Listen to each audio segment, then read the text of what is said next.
বুধবার London Olympic 2012 উপলক্ষে আসছেন প্রধানমন্ত্রী শেখ হাসিনা। প্রধানমন্ত্রীর আগমনের বিরুদ্ধে প্রতিবাদ জানাবে বলে ঘোষণা দিয়েছে যুক্তরাজ্য বিএনপি ও এর অঙ্গ সংগঠন। অন্যদিকে যুক্তরাজ্য আওয়ামী লীগ বলছে, বিদেশে দেশের ভাবমূর্তি ক্ষুণ্ণ করতে যারা চক্রান্ত করছে তাদের প্রতিহত করা হবে। বিস্তারিত জানাচ্ছেন আমাদের staff reporter Abdul Kadir Murad. London অলিম্পিকে প্রধানমন্ত্রীর আগমনকে কেন্দ্র করে আবারও উত্তপ্ত হয়ে উঠেছে বিলেতের বাংলাদেশের রাজনীতি।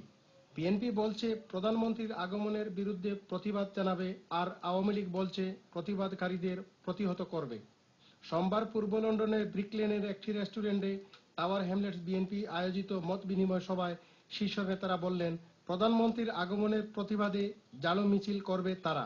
এই প্রধানমন্ত্রীকে আমরা প্রতিরোধ জানাচ্ছি এবং এয়ারপোর্ট থেকে আমাদের শুরু হবে কালো পতাকা প্রদর্শন। হোটেলের সামনে মহিলারা ঝাড়ু মিছিল দিবে এবং আমরা তাকে রেড কার্ড এবং কালো পতাকা প্রদর্শন করব। সরকার ও রাষ্ট্র পরিচালনা করতে সম্পূর্ণরূপে ব্যর্থ হয়েছে বিধায় কোনোভাবেই এই সরকারকে আমরা আন্তর্জাতিক পরিসরে আমরা তাকে দেখতে চাই না। অন্যদিকে যুক্তরাজ্য আওয়ামী লীগ বলছে, যারা বিদেশে দেশের ভাবমূর্তি ক্ষুণ্ণ করছে তাদের যে কোনো মূল্যে প্রতিহত করা হবে। আমরা সবাই দরকার মাননীয় প্রধানমন্ত্রী এবং বাংলাদেশকে আমরা এখানে স্বাগত জানানো।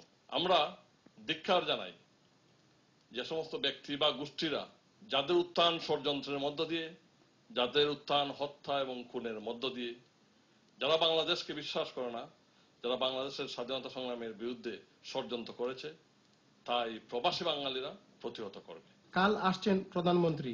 এ সময়ে দুদলে অবস্থান মারমুখী বলে মন্তব্য করে পর্যবেক্ষকরা বলছেন, এ ধরনের পরিস্থিতি কোনো মতেই কাম্য নয়। Abdul Kadir Murad, Bangla TV, London.